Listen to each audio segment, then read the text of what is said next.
Praise the lord. దేవునికి మహిమ కలుగును గాక. మన ప్రభు అయిన యేసుక్రీస్తు శ్రేష్టమైన నామములో మీ అందరికీ నా శుభములు ఆశీర్వాదములు తెలియజేస్తున్నాను. దేవుని వాక్యములో నుంచి ఒక ప్రాముఖ్యమైన మాటను మనం చదువుకుందాము. ఎంత ప్రాముఖ్యమైన మాట అంటే, ఈనాడు క్రైస్తవ సమాజానికి కానీ, ఆనాడు ఇశ్రాయేలీల ప్రజలకు కానీ, ప్రతి భక్తునికి కూడా ఈ వాగ్దానం అవసరము, స్వతంత్రించుకోవలసిన అవసరత ఎంతైనా ఉన్నది. అటువంటి ఒక వాగ్దానపు వాక్కును మనం చదువుకొని ఆ వాగ్దాన నెరవేర్పు కొరకు ధ్యానం చేసుకుంటూ ప్రార్థన చేద్దాము. ప్రతి ఒక్కరూ కూడా జాగ్రత్తగా వాక్యాన్ని వినాలని, ఆ వాక్యాన్ని మీ హృదయంలోనికి రానిచ్చి ఆ తర్వాత వాక్య ప్రకారముగా ప్రార్థించట కూడా మీరు చేయాలని నా మనవి. పరిశుద్ధాత్మ దేవుడు ఈ వాక్యము ద్వారా మీతో మాట్లాడటానికి ప్రభు నన్ను ప్రేరేపించారు. దయచేసి వాక్యాన్ని చదువుదాము. యెషయా గ్రంథము 54వ అధ్యాయము 17వ వచనములో మొదటి మాట, నీకు విరోధముగా రూపింపబడిన ఏ ఆయుధమును వర్ధిల్లదు. ప్రార్థన చేసుకుందాము. ప్రేమ కలిగిన మా తండ్రి, నీకు స్తోత్రాలు స్తుతులు చెల్లిస్తున్నాము. చదవబడిన పరిశుద్ధ వాక్య భాగములో నుండి, ఈ వాగ్దానపు వాక్కు నుండి మాతో మాట్లాడమని, మమ్మలను ఆదరించమని, మమ్మలను దరిచేసి బలపరచమని మా రక్షకుడు మీ ప్రియ కుమారుడైన యేసుక్రీస్తు శ్రేష్టమైన నామమున ప్రార్థిస్తున్నాను పరమ తండ్రి. ఆమేన్, ఆమేన్. ప్రభునందు ప్రియులారా, మీకు కృతజ్ఞతలు చెల్లిస్తూ, మీకు కృతజ్ఞతలు తెలియజేస్తూ ఈ యొక్క వాక్యాన్ని ప్రకటిస్తున్నాను. ఎందుకంటే కృతజ్ఞతలు ఎందుకు చెప్తున్నానంటే, ముందు ఈ వీడియోని పూర్తిగా మీరు వినాలని నాకు ఆశ. ఎందుకంటే ఈనాడు చాలామంది చెత్త బోధ వినటానికి చివరి వాక ఓపిక పట్టి ఉంటారు. ఉపయోగం లేని బోధ వినటానికి చివరి దాకా ఓపిక పట్టి ఉంటారు. లేదా ఎవరైనా సేవకులను గూర్చి ట్రోల్స్ చేస్తే అవి పదే పదే 1, 2, 3 సార్లు లేదా 10 సార్లు 100 సార్లు చూసి తృప్తి పడే క్రైస్తవ పనికిమాలిన భక్తి జీవితంలోనికి దిగజారిపోతుంది. ఇలాంటి ఈ సమయాలలో ఈ వాక్యము చాలా అవసరమైనది. మనం గమనిస్తే, నీకు విరోధముగా రూపింపబడిన ఏ ఆయుధమును వర్ధిల్లదు అన్నాడు. నీకు అంటే ఎవరు అనేది మనం ఆలోచించాలి. మొదటిగా నీకు అనే మాట దగ్గర ఇశ్రాయేలీల ప్రజలను మనం మొదటగా పెట్టుకోవాలి. ఎందుకంటే ఈ యెషయా గ్రంథములో ఈ మాట ఇశ్రాయేలీల ప్రజలను ఉద్దేశించి పలకబడిన మాటే, చెప్పబడిన మాటే మనం అక్షర రూపములో ఇప్పుడు చదువుకుంటున్నాం. అంతేకాదు, ఆ ఇశ్రాయేలీలు సంఘమునకు సాదృశ్యము కనుక సంఘానికి కూడా అవసరమని దేవుడు ముందుగానే ప్రవచన రూపములో ఈ వాగ్దానపు వాక్కును పలికించాడు కనుక నీకు అంటే సంఘము అని కూడా అర్థం. మూడవదిగా మనం ఆలోచిస్తే, నీకు అనే స్థానములో ప్రతి భక్తుడు ఆ భక్తుని యొక్క కుటుంబము అని కూడా మనం పెట్టుకోవాలి. ఇప్పుడు మరలా మీకు గుర్తు చేస్తాను చూడండి. నీకు విరోధముగా రూపింపబడిన ఏ ఆయుధమును వర్ధిల్లదు అని అంటే, ఇశ్రాయేలీలకు విరోధముగా రూపింపబడిన ఏ ఆయుధమును వర్ధిల్లదు అని అర్థం. అలాగే నీకు విరోధముగా రూపింపబడిన ఏ ఆయుధమును వర్ధిల్లదు అంటే, సంఘమునకు విరోధముగా రూపింపబడిన ఏ ఆయుధమును వర్ధిల్లదు అని అర్థం.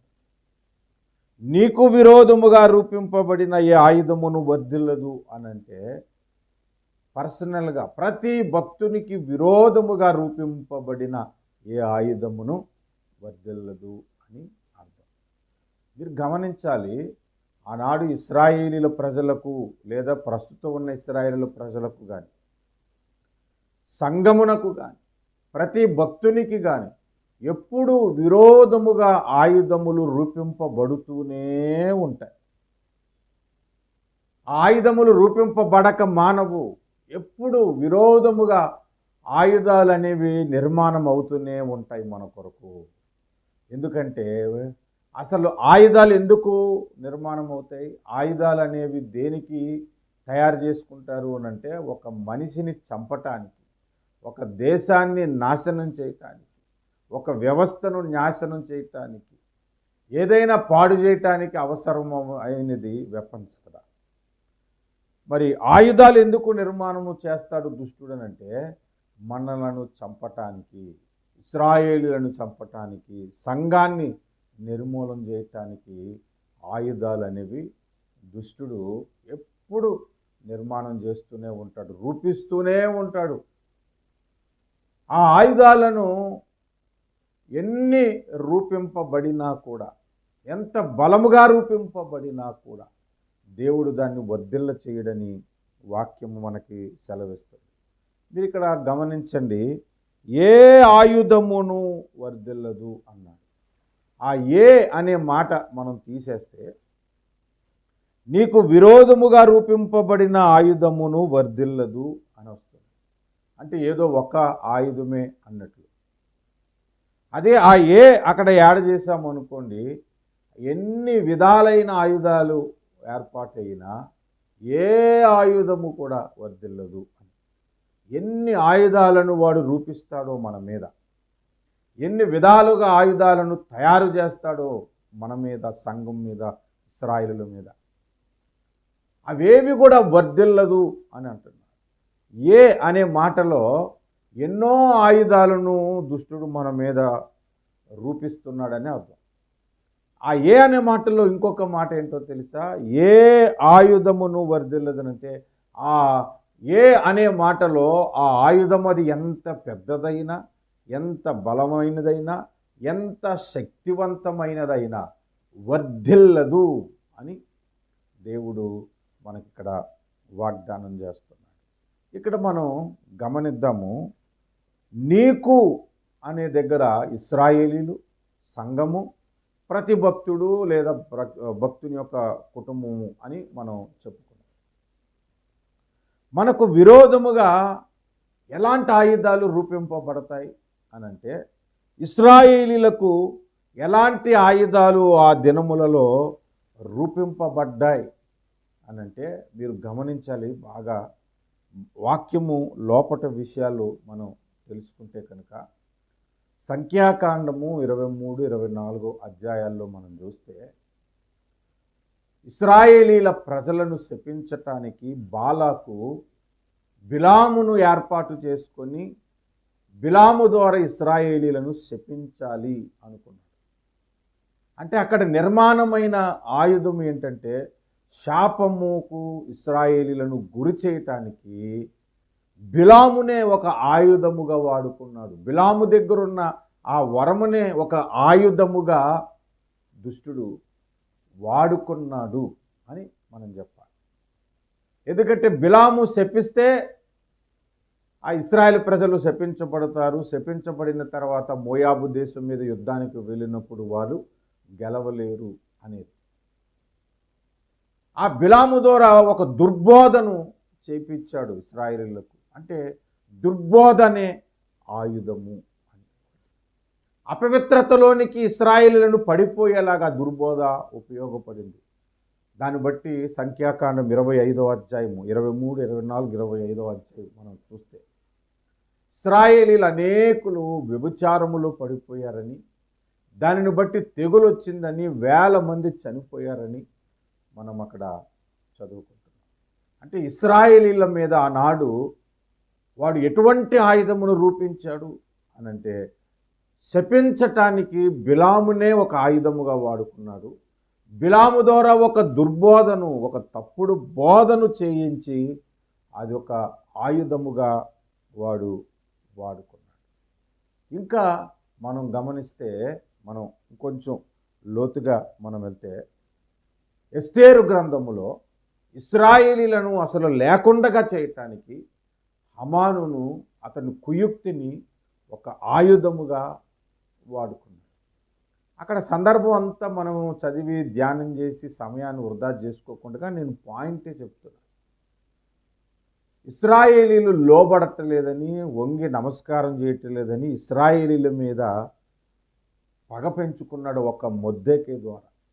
ఒక మొర్దెకై ఆయనకి మోకరించి నమస్కారం చేయకపోతే, సెల్యూట్ కొట్టకపోతే ఇశ్రాయేలీల మీద వాడు పగెందుకు పెంచుకున్నాడనంటే, దుష్టుడే ఆ హమానులో ఉండి ఇశ్రాయేలీలను లేకుండా చేయటానికి ఆ హమానును ఒక ఆయుధముగా వాడుకున్నాడు. ఒక ఉరికొయ్యను ఏర్పాటు చేశాడు. ఆ ఉరికొయ్య మీద ఇశ్రాయేలీలందరూ ఒకే రోజున ఉరి కలిగి ఉండాలి. చూడండి, వాడు ఎటువంటి ఆయుధమును ఇశ్రాయేలీలను లేకుండా చేయటానికి తయారు చేశాడు. ఆ ఆయుధం వర్ధిల్లిందా? దేవుడు అదే ఉరికొయ్య మీద హమానును ఉరితీయించాడు. బిలాము కాలములో బిలాము ద్వారా శపితమైన బోధ చేశాడు, కానీ అది ఎంతో కాలము వర్ధిల్లలేదు.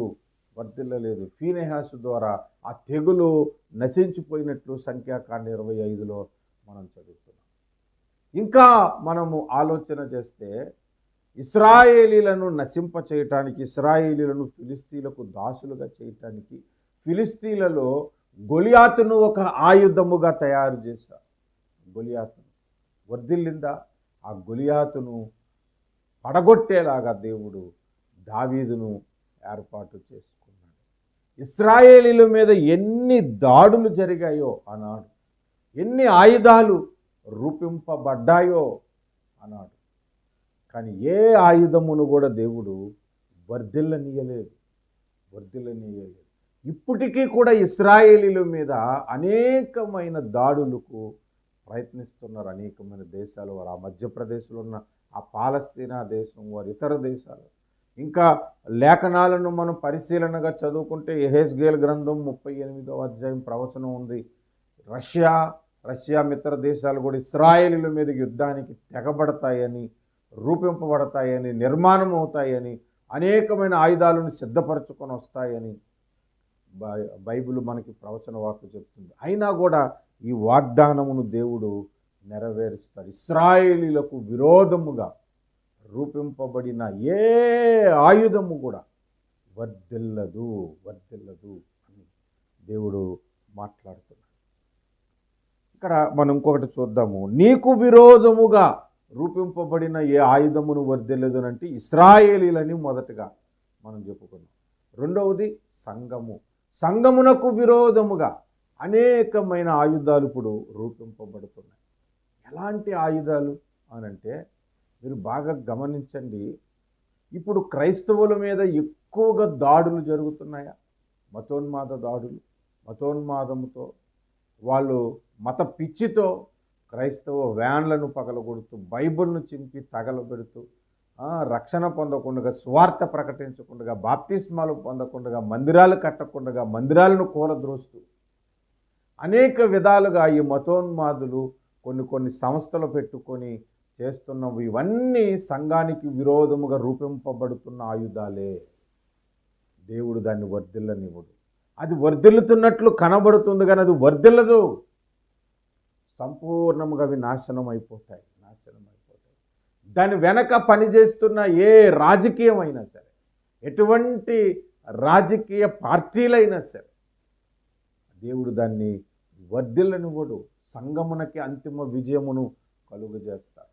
సంఘానికి విరోధముగా రూపింపబడిన ఏ ఆయుధమైనా అది వర్ధిల్లదు. అది మతోన్మాదమైన, దాని వెనక పనిచేస్తున్న రాజకీయమైన, ఆ క్రైస్తవులు అనేవారిని లేకుండా చేయటానికి ప్రయత్నిస్తున్న ఏ సంస్థ అయినా అది ఒక ఆయుధమే. దేవుడు దాన్ని వర్ధిల్లనివ్వడు. ఇంకా దుష్టుడు సంఘం మీద ఎటువంటి ఆయుధాలను రూపిస్తున్నాడు అని అంటే, ఫేక్ పాస్టర్స్ని తయారు చేశారు. కొంతమంది ఫేక్ పాస్టర్స్ ఎటువంటి దుర్బోధలు చేస్తున్నారంటే, ఆనాడు ఇశ్రాయేలు ప్రజలకు విరోధముగా దుర్బోధ బిలాము ద్వారా తయారైనట్లుగా ఈనాడు కొంతమంది ఫేక్ పాస్టర్స్ ఉన్నారు. జన్మ పాపము లేదని చెప్పే దుర్మార్గపు బోధ చేసే ఫేక్ పాస్టర్స్ ఉన్నారు. యేసు ప్రభు బిచ్చగాడని చెప్పే దుర్మార్గపు బోధ చేసే దుర్బోధకులు ఉన్నారు.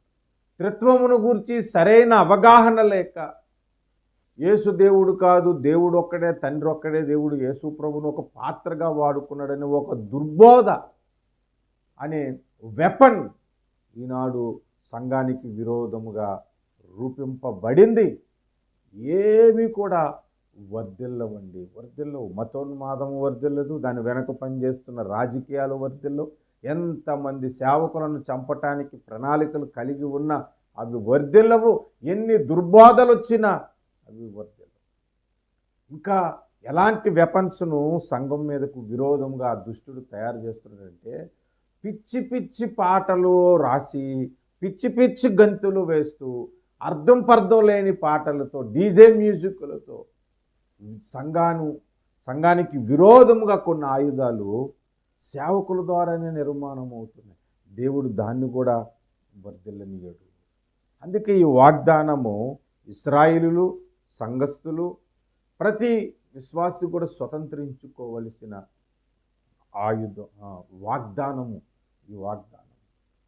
కనుక మీరు చూడండి, సంఘానికి విరోధంగా కొన్ని ఫేక్ టెస్ట్ మనీస్ రావటం లేదా, దొంగ సాక్ష్యాలు చెప్పే వాళ్ళు రావటం లేదా, ఆ అనవసరమైన సాక్ష్యాలు, ఉపయోగము లేని సాక్ష్యాలు, ఫేక్ స్వస్థతలు చేసేవాళ్ళు లేరా, ఫేక్ ప్రవచనాలు చెప్పేవాళ్ళు లేరా?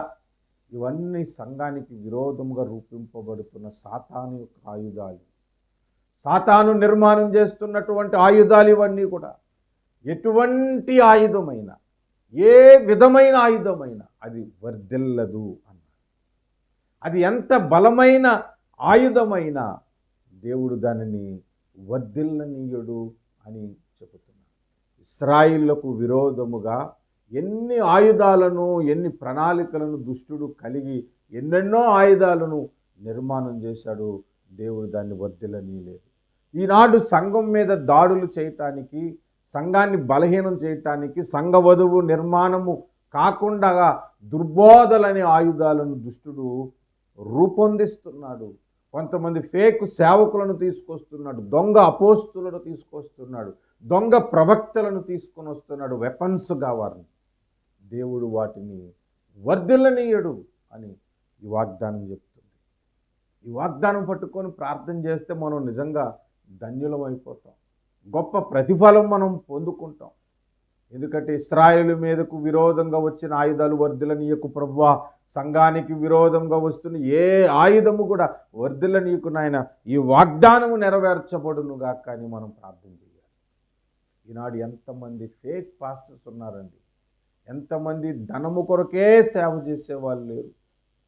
ఒక చోట 3 రోజులు సభలంటే 3 రోజులు 3 సేవకుల్ని, పెద్ద పెద్ద పాస్టర్ని పిలిచారు.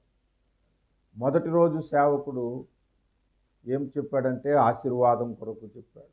నీ అప్పులు పోతే, సమస్యలు పోతే, దేవుని దొరకు వస్తే దీవించబడతావు అని ఆయన ఒక కోణంలో పెద్ద పెద్ద కేకలేసి వాక్యం చెప్పేసి వెళ్ళిపోయాడు. రెండో రోజు ఇంకేమైనా ఉంటుందంటే రెండో రోజు వచ్చిన ఆయనదే, మూడో రోజు వచ్చిన ఆయనదే. ఇంక ఎన్ని సభలైనా ఇదే ప్రసంగం. కానీ ఒకటి ఆధ్యాత్మిక జీవితము మేలు కొరకు, సంఘము యొక్క మేలు కొరకు, సంఘము నిర్మాణము కొరకు, దేవుడు యొక్క తలంపులు, దేవుని చిత్తం ఏంటో బోధించే సేవకులు చాలా తక్కువ మంది. ఎక్కువ మంది ఫేక్ పాస్టర్స్ని దుష్టుడు ఏర్పాటు చేశాడు వెపన్స్గా, ఆయుధాలుగా. దేవుడు వాటిని వర్ధిల్లనీయుడు. వర్ధిల్లుతున్నట్లు మనకి కనబడుతుంది, పెద్ద పెద్ద సంఘాలు కట్టేసుకున్నారు అన్నట్లు మనకి కనబడుతుంది. కానీ అంతిమ విజయము సత్య సంఘమునకే, సత్య బోధకే అని మనం గ్రహించాలి. ఇంకా మనం ఏం నేర్చుకున్నాము? నీకు విరోధముగా రూపింపబడిన ఏ ఆయుధమును వర్ధిల్లదు అనంటే, నీకు అనే ప్లేసులో ఇశ్రాయేలులను పెట్టాము, సంఘమును పెట్టాము. మూడవదిగా మనం ఇంకా ఏం పెట్టుకున్నామంటే భక్తిపరుడని పెట్టుకున్నాం. ప్రతి ఒక్కడు భక్తి చేయాలనుకున్న ప్రతి ఒక్కడు, మీరు కానీ నేను కానీ, మనకు మన ఆధ్యాత్మిక జీవితాన్ని పాడు చేయటానికి, దాన్ని చంపేయటానికి అనేకమైన ఆయుధాలు రూపింపబడుతున్నాయి. నీకు తెలియకుండానే అప్పుల బాధలో దిగబడిపోతావు, నీకు తెలియకుండానే రోగములను నిర్మాణం అవుతాయి, నీకు తెలియకుండానే కుటుంబ సమస్యలు వస్తాయి, నీకు తెలియకుండానే అనేకమైన సమస్యలు, కులపరమైన సమస్యలు వస్తాయి. ఇంకా బంధువుల నుండి సమస్యలు వస్తాయి. ఒక్క విధముగా కాదు, అనేకమైనటువంటి. చూడండి, దానియేలు భక్తునికి విరోధముగా 120 మంది అధిపతులు కట్టగట్టుకొని కలిసి ఒక జీవోని పాస్ చేశారు. ఒక కొత్త రూల్ను తీసుకొచ్చాడు అతని ప్రార్థనా జీవితాన్ని పాడు చేయటానికి. వర్ధిల్లిందా? వారు తీసుకొచ్చిన ఆ ఆయుధము, ఆ ప్రణాళిక వర్ధిల్లిందా? వర్ధిల్లలేదు. షడ్రక్ మెషక్ అబేద్నెగోలకు విరోధముగా ఒక ఆయుధము రూపింపబడింది. వర్ధిల్లిందా? వర్ధిల్లలేదు. ఏలియాను 24 గంటల్లో చంపేస్తానని యెజబెలు శపథం చేసింది. ఆయన చంపటానికి ఏర్పాటు చేసుకుంది. వర్ధిల్లిందా? లేదు. ఆమె యోహు చేత గుర్రం కింద పడి నుజ్జు అయిపోయి చనిపోయింది. ఎక్కడ చూసిన బైబిల్ గ్రంథములో భక్తులకు విరోధముగా ఏదైనా సరే రూపింపబడితే, దావీదును నాశనం చేయటానికి తన కుమారుణ్ణి ఒక ఆయుధముగా దుష్టుడు ఏర్పాటు చేశాడు అబషాలోము ద్వారా. కానీ దావీదు ప్రార్థన చేశాడు. ఆ అబషాలోము తనకు తానుగానే చనిపోయే పరిస్థితి వచ్చింది. ఏ ఆయుధమైన భక్తునికి విరోధంగా రూపింపబడినది, అది రోగమైనా, అప్పు సమస్యలైనా, కుటుంబ సమస్యలైనా, ఇంక ఏ సమస్య అయినా, ఏ ఇబ్బంది అయినా, ఏది రూపింపబడినా అది వర్ధిల్లదు అని బైబిల్ మనకి చెప్తుంది. కనుక ఈ వాగ్దానం ఎంత ప్రాముఖ్యమైనదనంటే, ప్రతి క్రైస్తవునికి దేవుడు ఇస్తున్న వాగ్దానం ఇది. భూమి మీద ఎన్ని సంఘాలు ఉన్నాయో, దేవుని పేరిట ఏర్పాటు చేయబడిన సంఘాలు, ప్రతి సంఘానికి ఇవ్వబడుతున్న వాగ్దానం ఇది. ఇశ్రాయేలీల ప్రజలకి ఇవ్వబడుతున్న వాగ్దానం, ఆత్మ సంబంధమైన ఇశ్రాయేలులకు కూడా ఇవ్వబడుతున్న వాగ్దానం ఇది. మనకు విరోధముగా ఆయుధాలు రూపింపబడకుండా ఉండవు. ఎప్పుడు రూపింపబడుతూనే ఉంటాయి, ఎప్పటికప్పుడు రూపింపబడుతూనే ఉంటాయి. కానీ దేవుడు దాన్ని వర్ధిల్లనీయను అని ఒక వాగ్దానమును మనకు చేశాడు. ఈ వాగ్దానమును ఎప్పటికప్పుడు మనము స్వతంత్రించుకోవాలని బైబిల్ మనకి నేర్పిస్తుంది. ఎంతమంది ఈ వాగ్దానం పట్టుకొని ప్రతిరోజు ప్రార్థన చేస్తున్నారు? మన దేశానికి విరోధముగా కొన్ని ఆయుధాలు రూపింపబడ్డాయి. దేశానికి అనంటే దేశములో ఉన్న క్రైస్తవులకు విరోధం. దానికి విరోధముగా రూపింపబడిన ఆయుధాలు వర్ధిల్లకూడదని ఎంతమంది ప్రార్థన చేస్తున్నారు? క్రైస్తవులే భూమి మీద లేకుండా చేసేస్తాను అని శపథాలు చేసి కొన్ని ఆయుధాలు నిర్మాణం చేస్తున్నారు. కొన్ని ప్రణాళికలు కలిగి ఉన్నారు. కొన్ని రూల్స్ను తీసుకురావటానికి ప్రయత్నం చేస్తున్నారు. అటువంటి ఆయుధాలు ఏమైనా వర్ధిల్లుతాయా? ఈ వాగ్దానం పట్టుకొని మనం ప్రార్థించాల్సిన అవసరం ఉంది కదా. నీ పర్సనల్ లైఫ్లో ఆధ్యాత్మికంగా ఎదగకుండా ఎటువంటి ఆయుధము ఆటంకంగా ఉందో ఆ ఆయుధమును వర్ధిల్లనీయకు ప్రభువా అని ఈ వాగ్దానం పట్టుకొని ప్రార్థన చేయాల్సిన అవసరం ఉంది. దేవుడు వర్ధిల్లనీయను అని చెప్పాడంటే 100% అది వర్ధిల్లదు అని అర్థం. అయితే మనం చేయాల్సింది ఈ వాగ్దానం పట్టుకొని మనము ప్రార్థన చేయాలి. సంవత్సర ప్రారంభంలో ఎన్నో వాగ్దానాలు మనం పట్టుకొని ప్రార్థన చేస్తాం. ప్రతి సంఘము, ప్రతి క్రైస్తవుడు పట్టుకొని ప్రార్థించవలసిన అసలు సిసలైన వాగ్దానం ఇది. ఈ వాగ్దానం మనందరము స్వతంత్రించుకోవాలని, ఈ వాగ్దానాన్ని బట్టి ప్రతిరోజు మనము ప్రార్థన చేయాలని దేవుడు ఈ వచనాన్ని మనకు జ్ఞాపకం చేస్తున్నాడు. కనుక ప్రియులారా, నేను ఏమి రెఫరెన్సులు చూపించకుండా, ఎక్కువ వివరణ ఇవ్వకుండా ఈ వాగ్దానమును పట్టుకొని ప్రార్థించటానికి అవసరమైన కొన్ని మాటలను మీకు నేను తెలియజేశాను. ప్రతి క్రైస్తవుడు కూడా తన కుటుంబానికి విరోధంగా రూపింపబడిన ఏ ఆయుధము కూడా వర్ధిల్లకూడదని ప్రార్థించాలి. వారు వెళుతున్న సంఘానికి విరోధముగా రూపింపబడిన ఏ ఆయుధమును వర్ధిల్లకూడదని ప్రార్థించాలి. సార్వత్రిక సంఘమునకు, దేవుని వధువు సంఘమునకు విరోధముగా రూపింపబడిన ఏ ఆయుధమును కూడా వర్ధిల్లకూడదని ప్రార్థించండి. శరీర సంబంధమైన ఇశ్రాయేలీయులకు, అబ్రహాము సంతానమైన ఆ శరీర సంబంధమైన ఇశ్రాయేలీయులకు కూడా విరోధముగా రూపింపబడిన ఈ ఆయుధము కూడా వర్ధిల్లకూడదని, ఈ వాగ్దానం ఎప్పటికప్పుడు నెరవేర్చబడాలని ప్రార్థన చేద్దాం. రండి ప్రార్థన చేద్దాం. ప్రార్థనలో ఏకీభవించండి. ప్రేమ కలిగిన మా తండ్రి, ఏ విధమైన ఆయుధము కూడా వర్ధిల్లనీయను అని అంటున్నాడు. అది ఎంత బలమైనదైనా, ఎన్ని ఆయుధాలు వచ్చినా ఏ ఒక్క ఆయుధము కూడా నేను వర్ధిల్లనీయనను అంటున్నాను. మా బ్రతుకులలో, మా ఆధ్యాత్మిక జీవితంలో మేము ఎదగకుండగా అప్పులు అనే ఆర్థిక ఇబ్బందులు అనే ఆయుధాలు ఉన్నాయి, అనారోగ్యం అనే ఆయుధాలు ఉన్నాయి. వాటిని వర్ధిల్లనీయకుండా నశింపచేయండి నాయన. ఆయుధములను నశింపచేయమని ప్రార్థన చేస్తూ ఉన్నాము. మా ఆధ్యాత్మిక జీవితము చచ్చిపోకుండా, నశించిపోకుండా, ఎల్లప్పుడూ నీతో జీవించటానికి, నీ సహవాసము కలిగి వృద్ధి చెందటానికి అయా ఆటంకంగా ఉన్న ప్రతి ఆయుధమును కూడా మీరు నశింపచేయమని ప్రార్థిస్తున్నాను. ఆయుధము వర్ధిల్లకూడదు, నశించిపోవాలని అయా మేము ప్రార్థిస్తున్నాము. దుష్టుడు ఎన్ని ఆయుధాలు రూపించినా నీ ప్రజలైన ఇశ్రాయేలీయులకు, సంఘమునకు, మేమెలుతున్న సంఘానికి, సార్వత్రిక సంఘానికి విరోధముగా రూపింపబడిన ప్రతి ఆయుధము కూడా నశించునుగాక. కొంతమంది వారు పర్సనల్ ప్రేయర్స్లో ఈ విధంగా ప్రార్థన చేసుకోవచ్చు. నీకు విరోధముగా ఏదైనా కోర్టు కేసు ఉందా? నీకు విరోధముగా ఎవరైనా పనిచేస్తున్నారా? నీకు విరోధముగా ఏదైనా చేతబడి పనిచేస్తుందా? అది వర్ధిల్లదు అని ప్రార్థన చేసుకోండి. ప్రార్థన చేస్తున్నాను. ప్రభువా కనికరించండి అయా. సంఘానికి విరోధముగా, భక్తులకు విరోధముగా, నీ ప్రజలైన ఇశ్రాయేలులకు విరోధముగా రూపింపబడిన ఏ ఆయుధము కూడా వర్ధిల్లనివ్వకుండా నశింపచేయమని ప్రార్థిస్తున్నాను. కనికరించండి. ఈ వాగ్దానము ఎల్లప్పుడూ సదాకాలము మేము స్వతంత్రించుకున్నట్లు నీ గొప్ప కృపను మా ఎడల మీరు కనపరచమని మా రక్షకుడు, మీ ప్రియకుమారుడైన యేసు పరిశుద్ధ నామమున ప్రార్థిస్తున్నాము పరమ తండ్రి. Amen. Praise the Lord. God bless you. Please subscribe to our channel, press the notification button and like our videos. Thank you for watching.